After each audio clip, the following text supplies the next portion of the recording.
Chapter है। यह कई पाठ्यक्रमों में पढ़ाया जाता है, बहुत जरूरी भी है।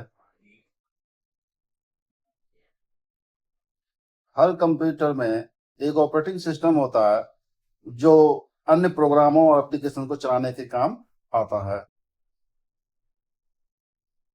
ऑपरेटिंग सिस्टम एक प्रकार से इंटरफेस का काम करता है यूजर और कंप्यूटर हार्डवेयर के बीच में। ऑपरेटिंग सिस्टम कुछ बेसिक टास्क करता है। बेसिक टास्क जो मूल कार्य हैं उनको संपादित करता, परफॉर्म करता है। जैसे कि कीबोर्ड से इनपुट लेना, डिस्प्ले स्क्रीन पर उसको भेजना आउटपुट के लिए, और फाइल और डायरेक्टरी जो डिस्क पर होती हैं उनकी ट्रैक का पता लगा रखना, ट्रैकिंग को बनाए रखना कि कहाँ से कहाँ जाना कैसे। और जो पेरिफेरल डिवाइसेस होती हैं जो कंप्यूटर से कनेक्ट होती हैं, जैसे डिस्क ड्राइव है, प्रिंटर है इत्यादि, तो इन पर नियंत्रण रखना, ये सब ऑपरेटिंग सिस्टम का काम है। ऑपरेटिंग सिस्टम का यहाँ पर जो ऑब्जेक्टिव है या उद्देश्य है, ऑब्जेक्टिव्स, तो वो ये है कि ऑपरेटिंग सिस्टम को कैसे डिफाइन किया जाए और उनके फंक्शनों को लिस्ट अर्थात सूचीबद्ध कैसे किया जाए और ऑपरेटिंग सिस्टम का वर्गीकरण कैसे किया जाए। तो ये सब इनके उद्देश्य हैं इस चैप्टर को यहाँ पर पढ़ने के। उपरोक्त के अतिरिक्त अन्य उद्देश्यों को हम अलग अलग क्लासों और क्लास लेवल के हिसाब से प्राप्त करते हैं। जैसे इंजीनियरिंग करते हैं तो अलग ऑपरेटिंग सिस्टम के अन्य उद्देश्य बढ़ जाते हैं, और मैनेजमेंट के कुछ कोर्सेज करते हैं तो वहां पर उद्देश्य कुछ और बढ़ जाते हैं, अलग प्रकार के होते हैं।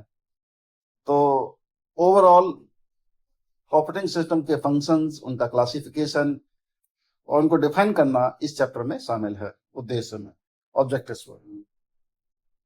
ऑपरेटिंग सिस्टम स्वयं में एक सॉफ्टवेयर होता है जो कि हार्डवेयर को मैनेज करता है, ये इंपॉर्टेंट वर्क होता है इसका।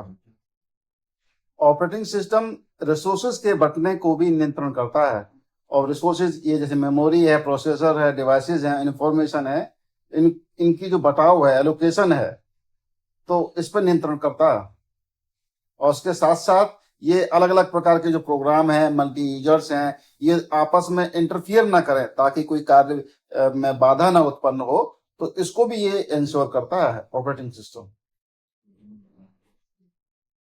प्रत्येक प्रोग्राम, चाहे वो वर्ड प्रोसेसर हो, म्यूजिक प्लेयर हो, गेम हो, कोई भी हो, जो उस पर चलते हैं कंप्यूटर पर, तो उन सबको कुछ स्टैंडर्ड सर्विसेज चाहिए होती हैं, और ये ऑपरेटिंग सिस्टम उन्हें प्रदान करता है, क्योंकि ऑपरेटिंग सिस्टम में ऐसी फंक्शनैलिटी होती है।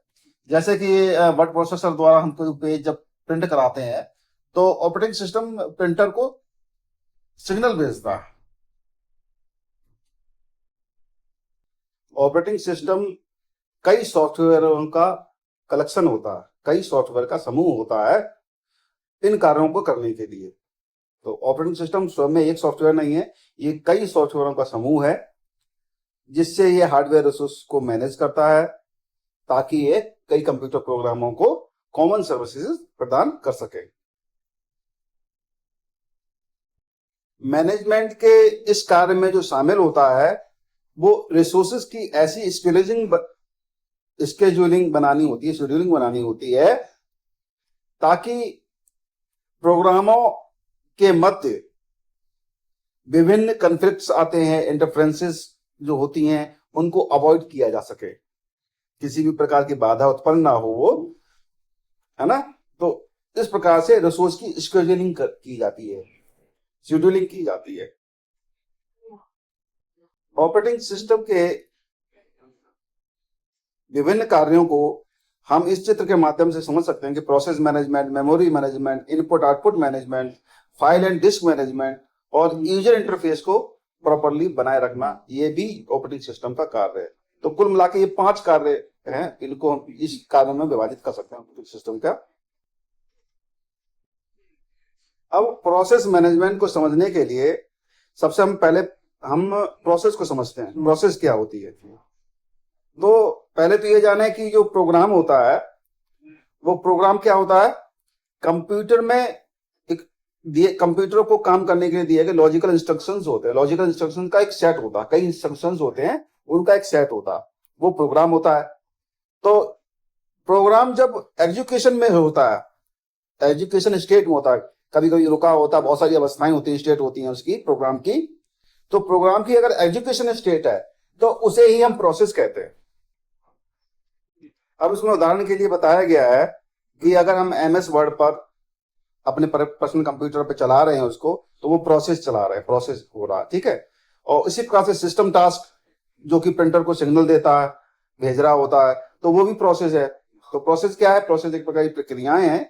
तो जो बता दिया गया है, जो एजुकेशन स्टेट में होना चाहिए प्रोग्राम, तो उसे हम प्रोसेस कहेंगे।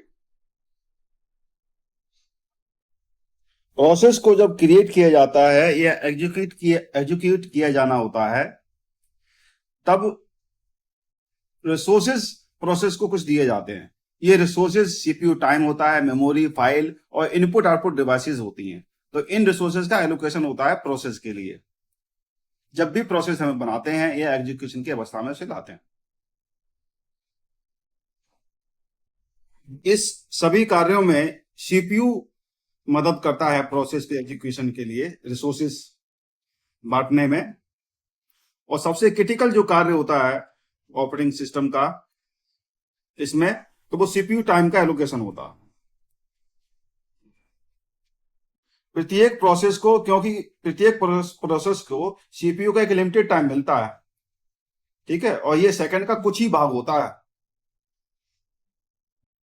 और उस समय के बाद, जो समय दिया जाता है, उस समय के बाद अगर नहीं काम कर पाता है तो वो सस्पेंडेड हो जाता है जब तक कि उसका नंबर ना हो जाए।